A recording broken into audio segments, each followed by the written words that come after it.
All right, guys. Today I wanted to talk about favorite Bible verses, and just let's just jump right into it. So, as many of you know, I was a Christian for a good chunk of my life. It was something that I took incredibly serious. It was the most meaningful thing to me when I was a Christian. Um, and reading the Bible was something that I really enjoyed doing, studying it, memorizing different portions of it. But I would say that if I were to answer that question when I was a Christian, I would point to Isaiah chapter 6, where Isaiah is pretty much getting a vision of the throne room of God. And he is seeing heavenly beings like angels and seraphims, and he sees the throne of God. Now, very specifically, starting in verse 6, it says, "And one of the seraphs flew to me, holding a live coal that had been taken from the altar with a pair of tongues. The seraph touching my mouth with it and said, 'Now that this has touched your lips, your guilt has departed, and your sin is blotted out.' And then I heard the voice of the Lord saying, 'Whom shall I send, and who will go out for us?' And I said, 'Here I am, send me.' And he said, 'Go and say this to the people.'" And then Isaiah gets his message to give to the people. And that is something that I felt very relatable to, because that's all I wanted from God. All I wanted from God was for him to tell me to go somewhere to do something, and I would have happily done it. I had the vision of my life for so long as being some kind of missionary, some kind of person going somewhere else to spread the gospel and to just try to do what I can over there while talking about Jesus. And that's what I always saw for my life growing up. That's what I saw for my life in towards the end of high school, but that never came about. And in my early 20s is when I started my deconstruction. Doing like missions type of things, like Peace Corps and stuff like that, going around and trying to help people, I think is a wonderful thing. But I don't think that trying to convert people into a different belief system should be a part of that. But when I was a Christian, that's how I would have answered it. I would have answered it with Isaiah chapter 6, verse 8, of God saying, "Who will go out?" and Isaiah saying, "Here I am, send me." Now, I want to go to my favorite passage now as a non Christian. Um, I am taking us back to Genesis chapter 18. And I know these might be a little different. Some people are like, "Wow, John 3:16, that's the way to go." But whatever the case. Now, as a non-believer, a lot of my perspective of the Bible, of Christianity, of the biblical God character has changed, and I think one of the biggest things that I see now, aside from inconsistencies, contradictions, and hypocrisy, is the lack of goodness and the lack of justice that this God character has all throughout the book, even though what is claimed about him is that he is good and just. So going to Genesis chapter 18, 23 to 25. This is when Abraham is seeing God in the form of a man and his two angels that he gives food to at his tent. They're like, "Hey, your wife's gonna have a baby, even though you guys are old as fuck." And the two angels go, and God is telling Abraham that he's gonna destroy Sodom and Gomorrah.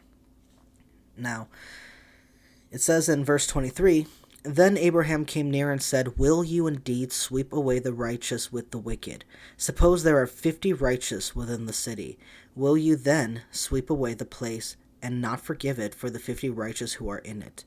Far be it from you to do such a thing, to slay the righteous with the wicked, so that the righteous fare as the wicked. Far be that from you. Shall not the judge of all the earth do what is just?'" And I think that that is a huge, important statement, because this is what gets God to be like, "All right, let's negotiate for 50 righteous souls. I won't destroy it. Okay, for 40, for 30, for 20, for 10." And then we find out that there's not even 10 righteous souls, which I find incredibly hard to believe. Later in the story, we find out that the one that was seen as quote unquote righteous to save was the same man who offered his virgin daughters to get gang raped by strange men of the city. But sure, righteous, completely righteous. The reason why I think that that's one of my favorite verses now is because we can just see the contradictions throughout the entire Bible after that.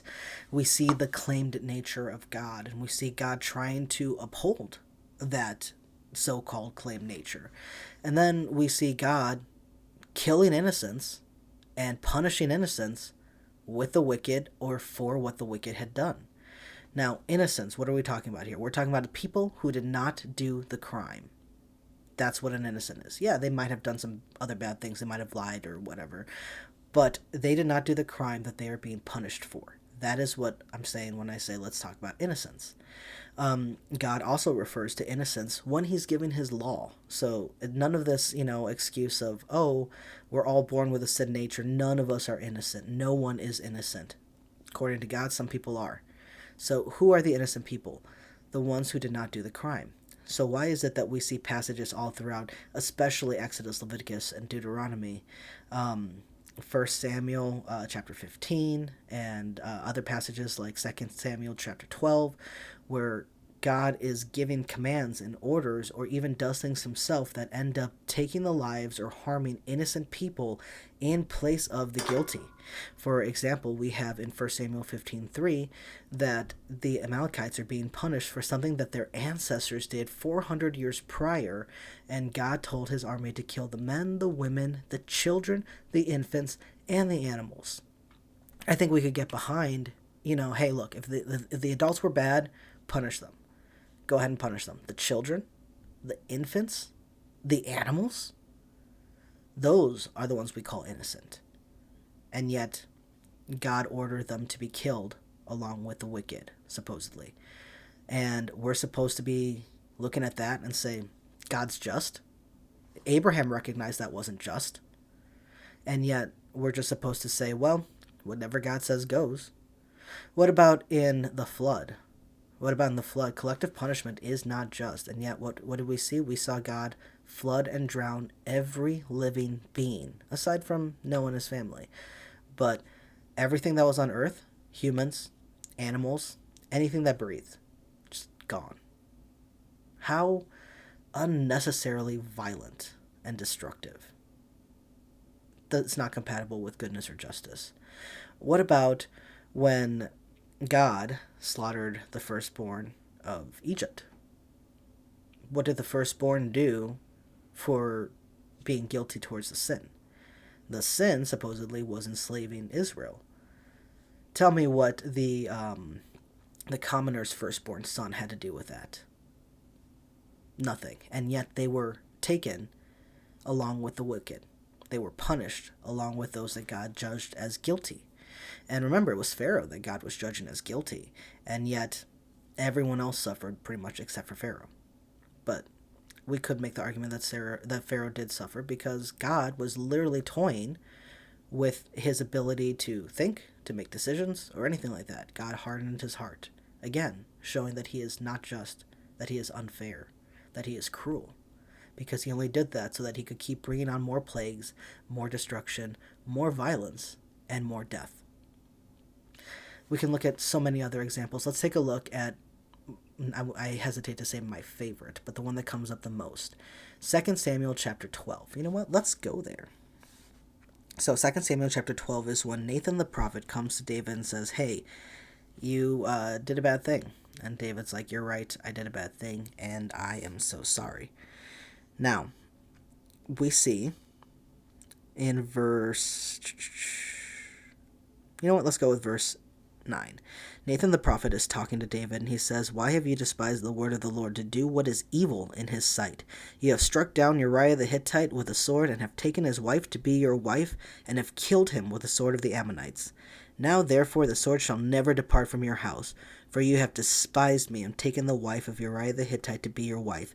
Thus says the Lord, I will rise up trouble against you from within your own house. I will take your wives before your eyes, and give them to your neighbor, and he shall lie with them in broad daylight.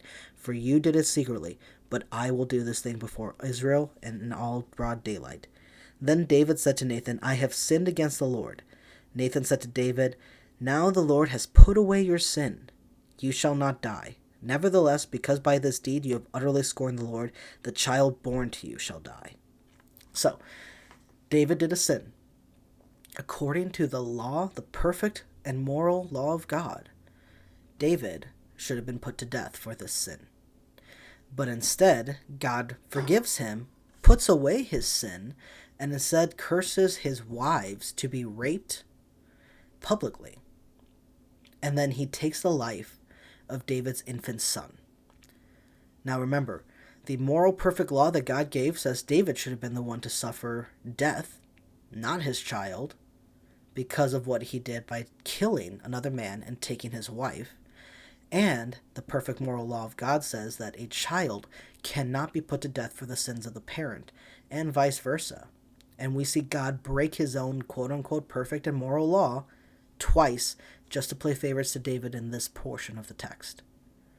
So when it comes to the consistency of the goodness and justice of God's nature in the Bible, just within 10 minutes, we've knocked it down so hard. And it's honestly embarrassing that I ever thought that this God character could be good and just while cursing women to be raped for something they didn't do, as if rape would ever be an acceptable punishment for anything ever, that killing babies and infants is acceptable if just because God says so, even though that goes against everything that he supposedly claimed when he gave his law.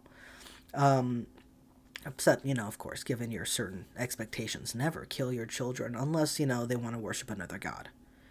Never kill your children unless, of course, they speak against you as the parent. So, even God's law is all about violence and murder, slavery, oppression.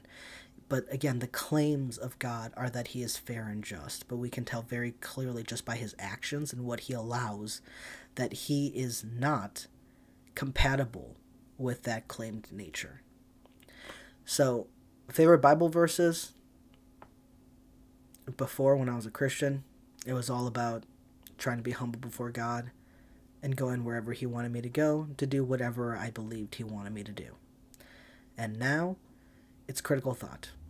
It's a verse that sticks in my brain every time I read this God character doing something sickening, something disgusting, something horrific. And I think back to Abraham, who's supposed to be the leader of the Hall of Faith, who's supposed to be a wonderful example for us to look at, who calls God out, even himself, and says, "Shall not the judge of all the earth do what is just?" So yes, I think that if you truly believe in God, and you believe that your God is good and just, and you are seeing something that is not compatible with that, instead of just turning off your brain and going along with it, question it. Shall not the judge of all the earth do what is just? That's all I have for you.